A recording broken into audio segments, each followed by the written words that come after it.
This is a demonstration of the Citra Solv transfer method that you're going to be using as one of the options for your first project. There are a lot of different solvent transfer methods, basically as many methods as there are solvents available.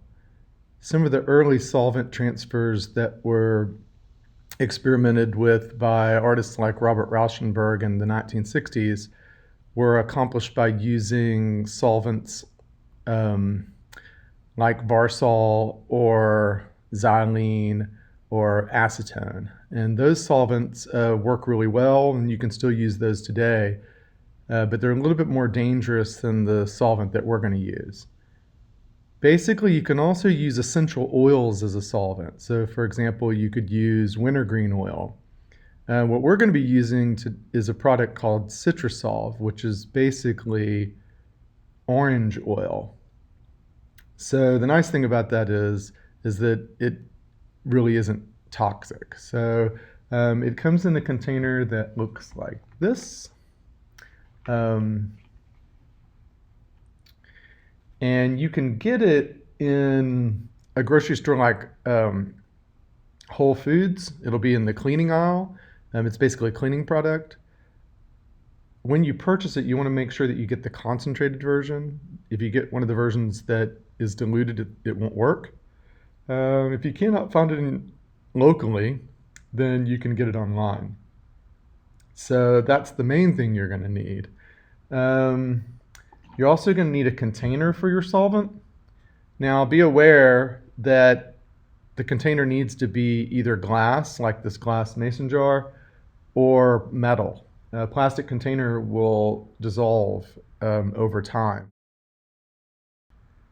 Besides the container, you're going to need a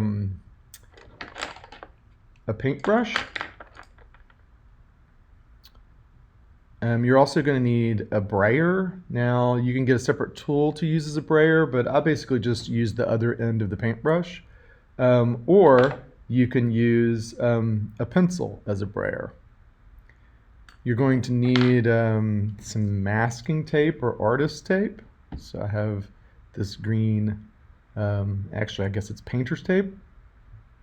You're going to need images to transfer.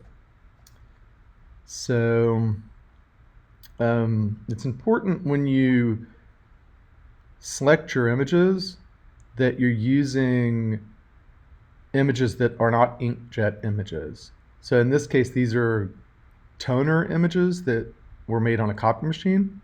You can also use images that you make on a laser jet printer, but it needs to be toner. An inkjet image is not going to work with this process.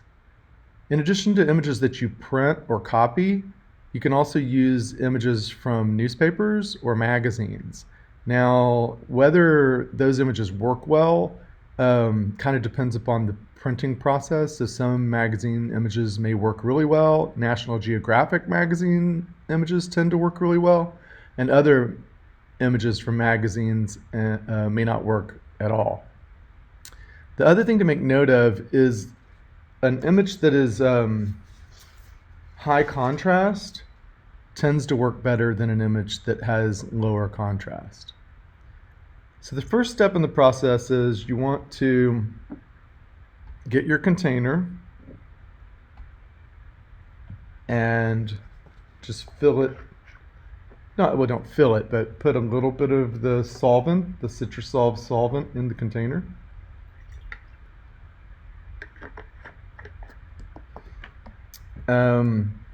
You need to get your paper ready. Now in this case I have 2 sketchbooks. So on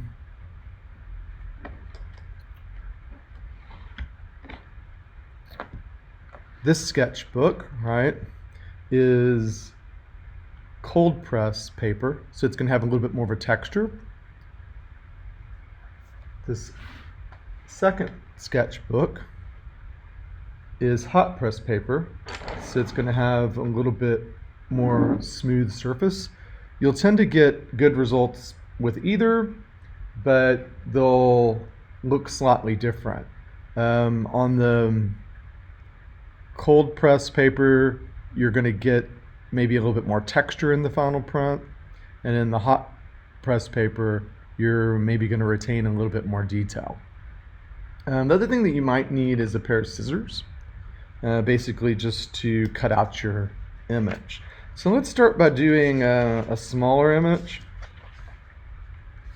So maybe I'll do one of these beetles.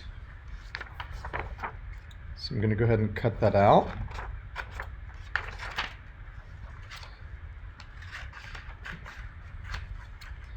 And then get your tape, and you want to tape it so that it doesn't move during the process. So I'm going to flip it so that it's right face down on the substrate, in this case the sketchbook that I'm transferring it to. The other thing to make note of is if you have any text in the image and you want that text to read correctly, then you're going to need to flip the text backwards. You can use software to do that before you print the image. So I'm just going to get a piece of tape and tape this down. That's so that I don't inadvertently move this while I'm transferring it.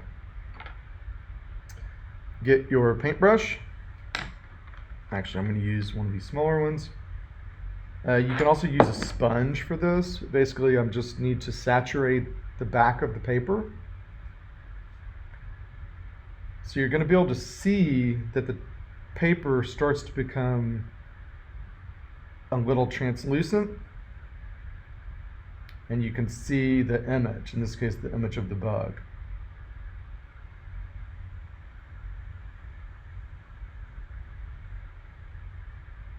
Some people will put a little bit on the front of the image. I don't prefer to do that. I think that it gives you an image that's too blurry, but maybe you want a blurry image. So you can certainly experiment with that. This is a very experimental process. There's a lot of different ways to accomplish this. I just let that sit for a second so that some of the solvent evaporates. And then I take a brayer. Now again, you can use a metal spoon. You can use lots of things as a brayer. But I just find that if you use the back of your brush, that works perfectly fine.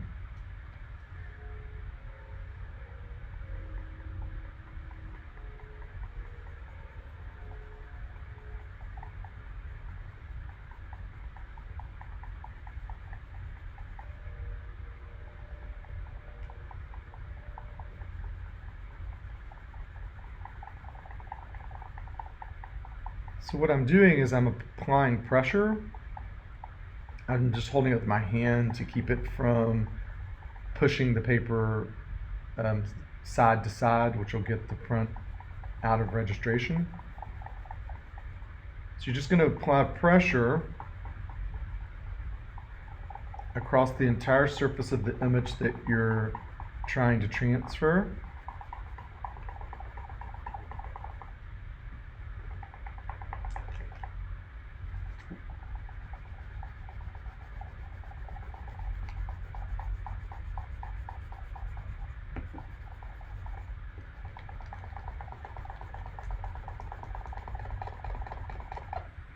So we're almost there. Now you can check it. This is part of the reason why you tape it. So if I pull it up, you can see that it's transferring. And if you're happy with it, you can go ahead and pull it off. If you find places though that didn't transfer cleanly, because maybe you didn't apply enough pressure in that spot, then you can put this back down and continue. So there's a little part here on the beetle where I have some missing information. That's probably where I just didn't rub. So I'm going to put this back down, kind of paying attention to that particular spot. I'm going to rub there and then lift it back up. Now you can also intentionally rub in a way that leaves some texture, right? So in this case, I pretty much transferred the whole thing. Maybe in the second example, we'll do an example where you intentionally leave the result more fragmented, right? Because you don't completely rub in every area. There is one area here that I think I'm going to rub again.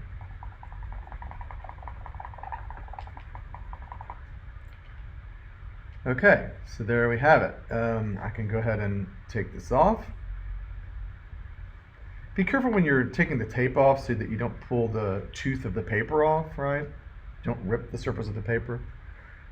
Be aware that you probably are going to get some staining as this solvent, it won't be as apparent as it is now, but as the solvent evaporates, there may be a slight little stain where the solvent got the paper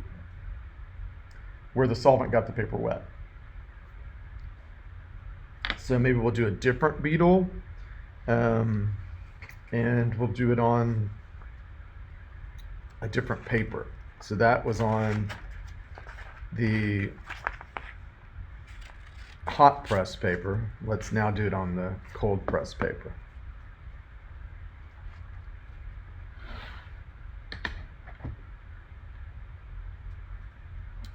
So again, I cut out what I'm going to transfer. I'm going to tape it down to the paper that I'm transferring onto.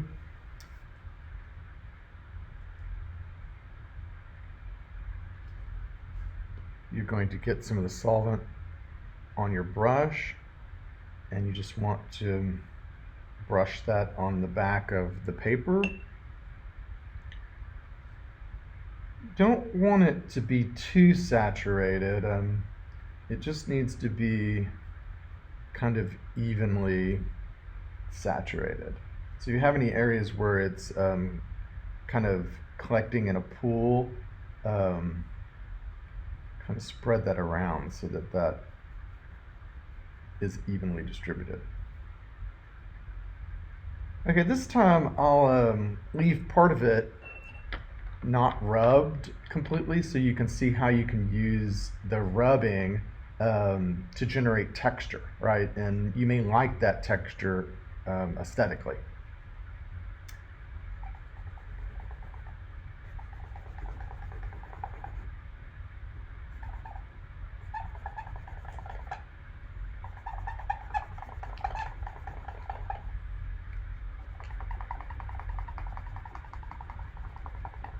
Okay, so let's look at that.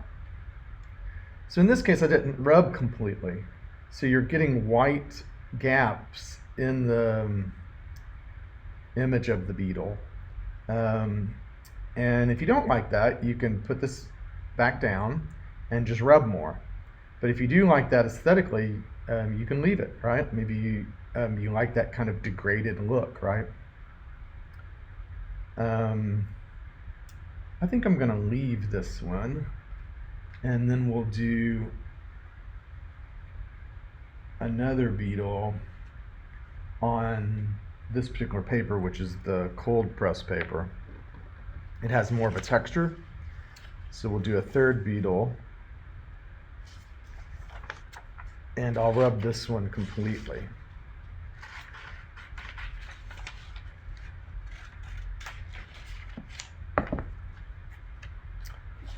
So get some tape.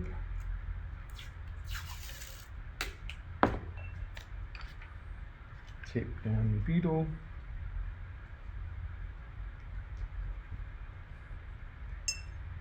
Put your solvent on the back.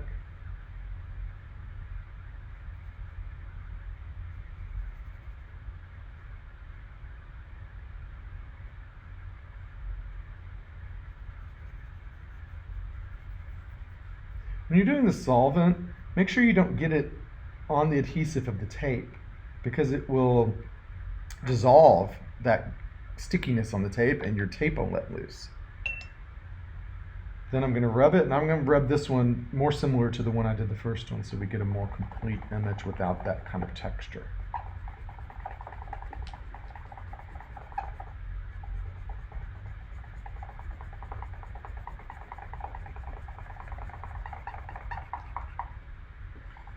You can change your direction that you're rubbing, and some of that will be apparent in the final result.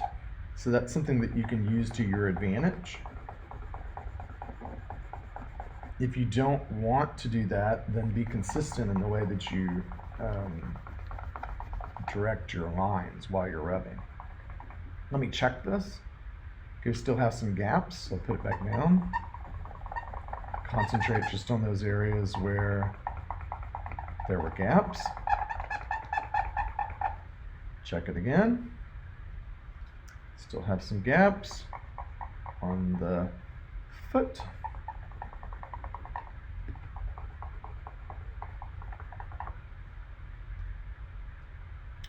Okay, so that looks pretty good.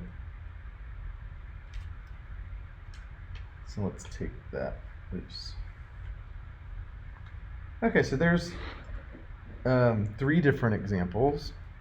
So this first one, I rubbed pretty completely, and this is on the hot press paper, so it's a smoother paper.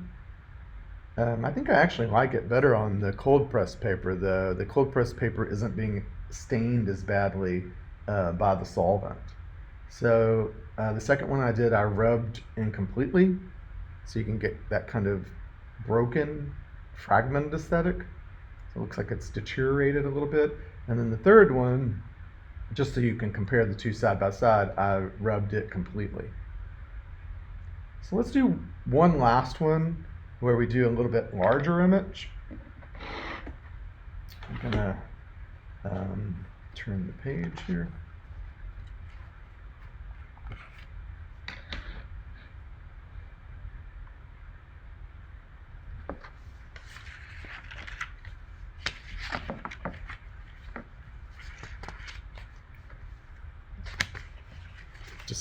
Decisions. I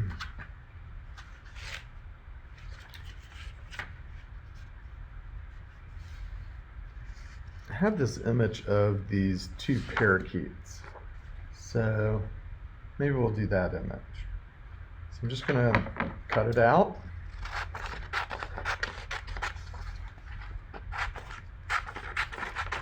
The larger the image that you do, the longer you have to rub. So a larger image can kind of wear your arm out.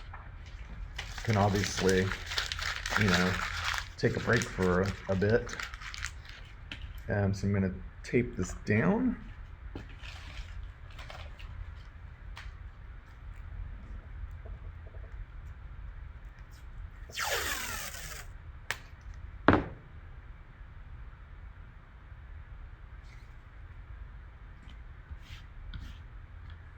When you're doing a larger image, you might want to apply the solvent just to one area, because the solvent is evaporating as you're working, right? So maybe I just apply it to maybe about 1/3 of the image.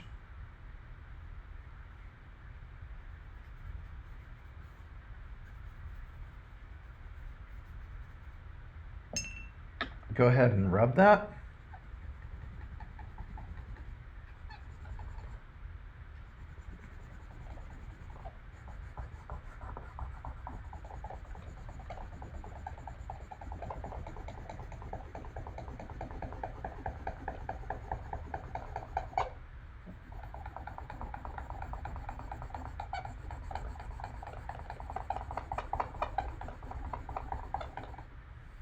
Check it to see how we're progressing.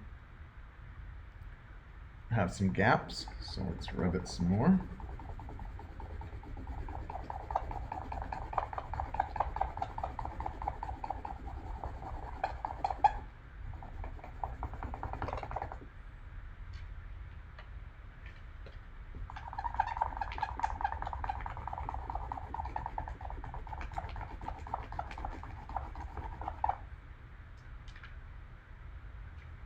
Then put the solvent on maybe the next 1/3 of the image. So the idea is just to do it in sections, because if you were to go ahead and put the solvent on the whole thing, by the time you finished rubbing the first half, the second half would have evaporated to the point that it's not going to be effective, and you just have to put the solvent on there again anyway. So basically you're just trying not to waste your time and materials. So then let's rub this section.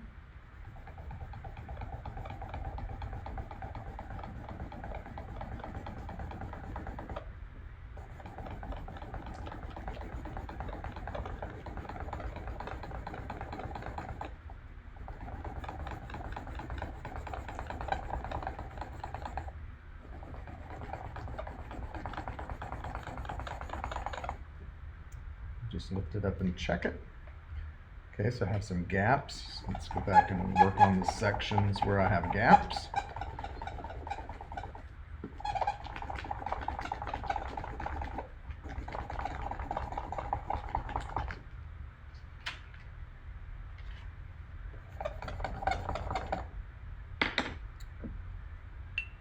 Put the solvent on the last part.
Okay, so I'm pretty happy with that, so I'm going to go ahead and remove the tape.